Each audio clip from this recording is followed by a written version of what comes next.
So now we're going to talk about this example here. Okay, so suppose that A1, the first term of our sequence, is 5, A2 is 8, A3 is 11, and each succeeding term is 3 greater than the previous. What does that sound like? That's an arithmetic sequence because each term is 3 more than the previous one, right? And so the first thing we can conclude is that it is an arithmetic sequence, okay? It is an arithmetic sequence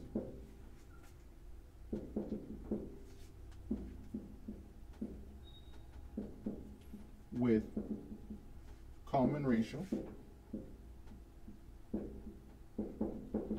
3, okay? So now let's list these values as a kind of table over here, okay?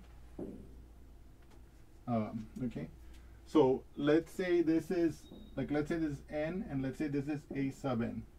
So a sub 1, for example, would be 5, okay? A sub 2 is 8, okay? A sub 3 is 11, right? A sub 4 would be 3 greater, it'd be 14, and so on and so forth, right? Now, one of the things I want you to see here is the following. I want you to observe, so let's say this pattern continues, right? Well, it does continue, right? So, okay, so wait, what do I want to say to you?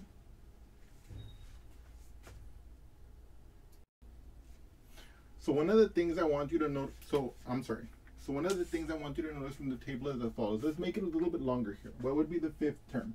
I would have to add 3, I would get 17. What would be the 6th term? I would have to add 3, we would get to 20. Now look at something here. What is A2 minus A1? 8 minus 5. That would be 3.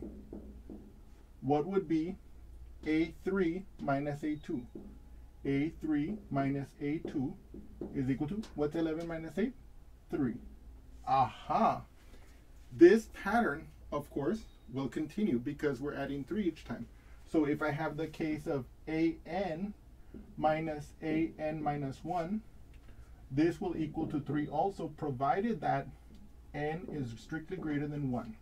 Of course, let me see here. Yes.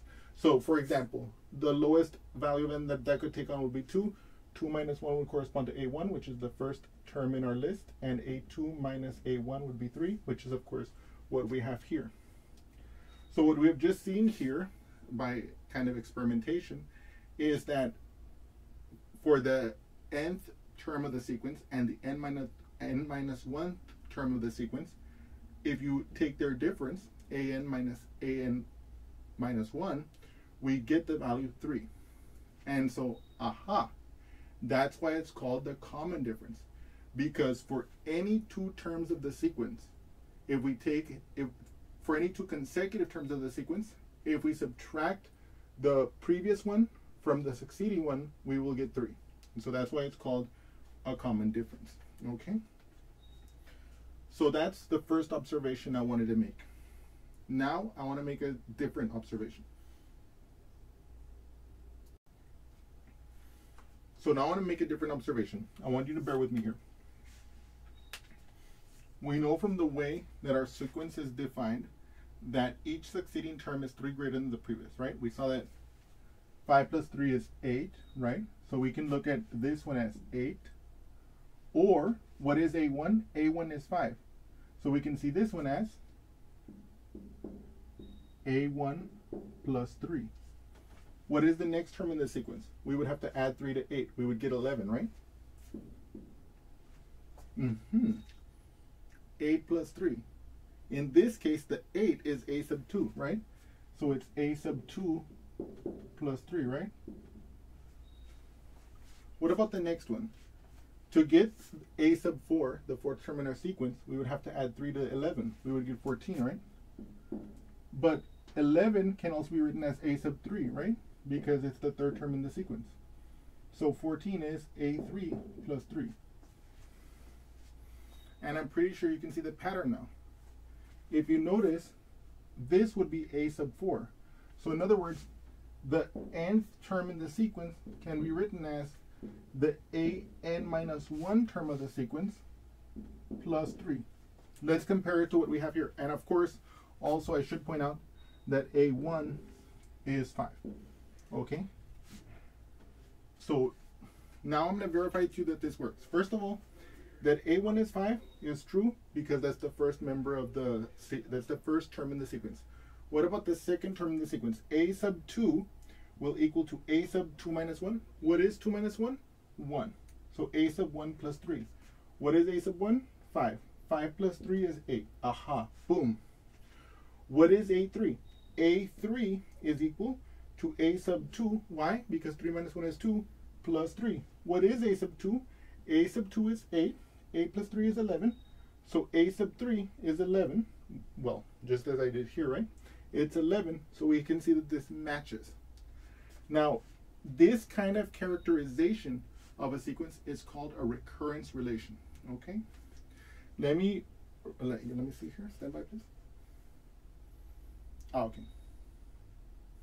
So let me make a little statement about that, and then we will proceed.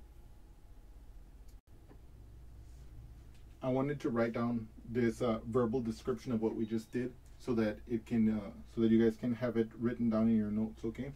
So this alternative specification of a sequence, namely that of specifying the initial value and the rule that permits one to calculate the successive term from the previous term or terms of a sequence, is called a recurrence relation. Here, we must specify the initial element of a sequence, the initial term, the first term or terms, depending on the kind of a recurrence relation. For a arithmetic sequence, we just need the first term. We'll see another example later that requires more than one term, but that won't be an arithmetic sequence, okay?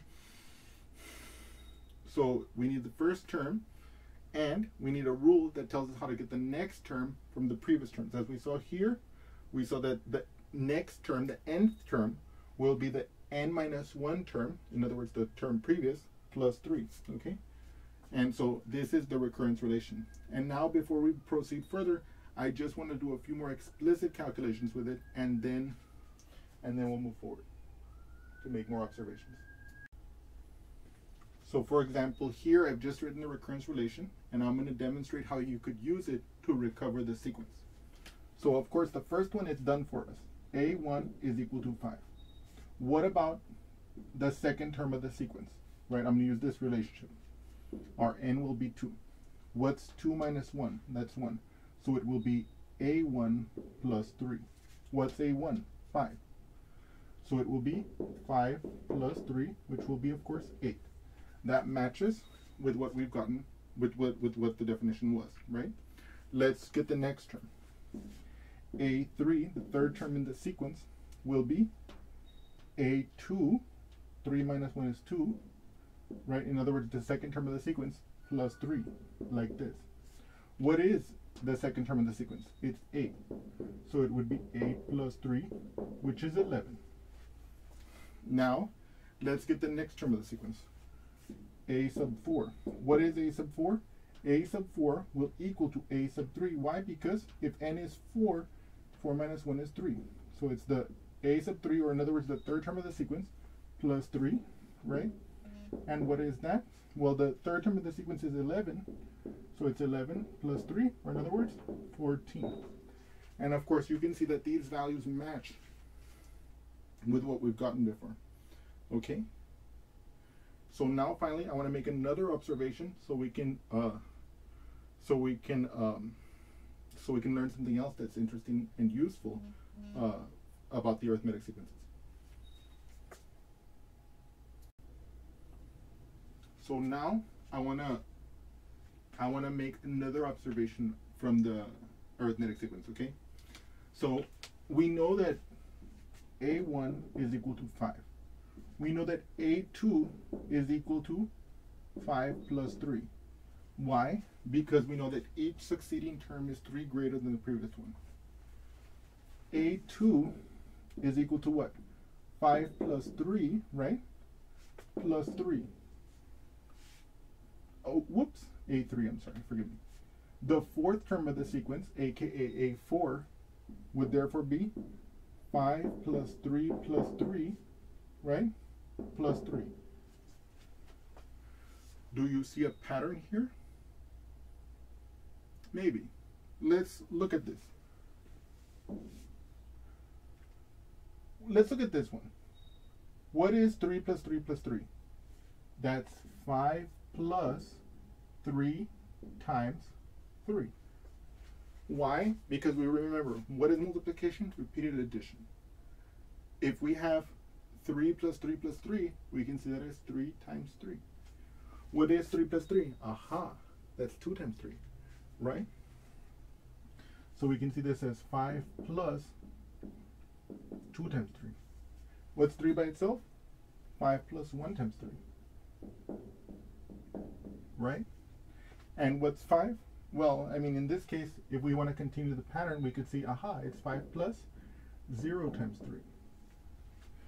Look at this. The n here is 4. 4 minus 1 is 3. The n here is 3. 3 minus 1 is 2. The n here is 2. 2 minus 1 is 1. The n here is 1. 1 minus 1 is 0. So we can basically start to see the pattern that for the nth term, we can write it as 5 plus n minus 1 times 3. Okay. So look at this. Oops.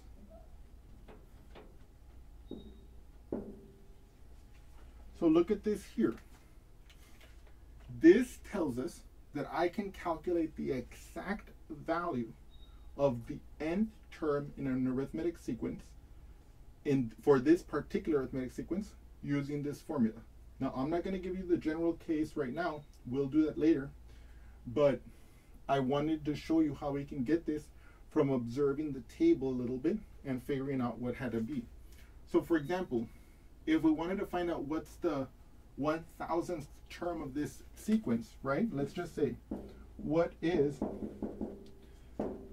the 1,000th term of the sequence?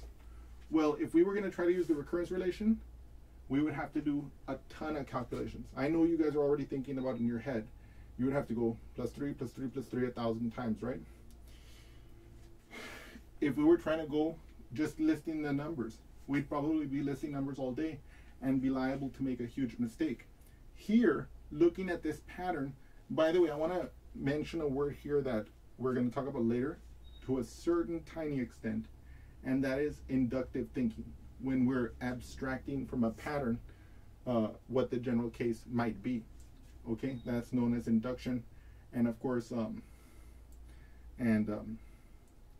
but how do you call it? But so we might talk. We're going to talk about that a little bit later. We're going to prove a couple of things by induction, okay? But the idea of like generalizing from examples is known as induction, and that's the process that we did here. We extrapolated from these examples to get the general case in this case. So again, if we wanted to get the 1,000th term and we wanted to use this definition, we could be writing down the list all day. If we wanted to use the recurrence relation, again, we would be doing calculations all day. But look at this formula. Knowing this formula, I can explicitly calculate quickly the 1,000th term. It'll be 5 plus, what's 1? So 1,000 minus 1 times 3. So that would be 5 plus, what's 1,000 minus 1? 999 times 3. So now we have to, unfortunately, we have to do some calculation. We can't get rid of everything. So what is 3 times 999? Okay. 3 times 9 is 27. I bring down my 7, I carry my 2. 3 times 9 is 27. Plus 2 is 29. I bring down my 9, carry my 2. 3 times 9 is 27. We add 2. It's 29. So I get 5 plus 29, 97 like this. Then I add 5 to that. Right? Let's add. So 2997 plus 5. Okay. 5 plus 7, that's 12. I carry the 1. 1 plus 9 is 10. I carry the 1. 1 plus 9 is 10 again. I carry the 1. 1 plus 2 is 3. So it's 3002. So by writing down the explicit formula for the nth term of the arithmetic sequence, I was able to calculate the 1,000th term in a matter of a few moments. Okay. So in any case, I hope you've enjoyed this example, and I look forward to seeing you again soon. And let me just recap what we talked about. We saw a particular arithmetic sequence. We saw why why the common difference is called the common difference. It's because for any two consecutive terms, the larger term minus the smaller one equals the common difference in an arithmetic sequence. Number two, we saw how we could express an arithmetic sequence in terms of a recurrence relation, and we saw the recurrence relation for this example, right? And we saw how we could use the recurrence relation to recover the sequence. And number three, we saw that from drawing out the pattern, we were able to get an explicit formula for the nth term of a sequence, and then we were able to see how we could use that to calculate some term of the sequence that if we wanted to calculate by hand otherwise would be very labor intensive and very likely prone to error. In any case, I hope you've enjoyed this example, and I look forward to seeing you again soon. Thank you so much.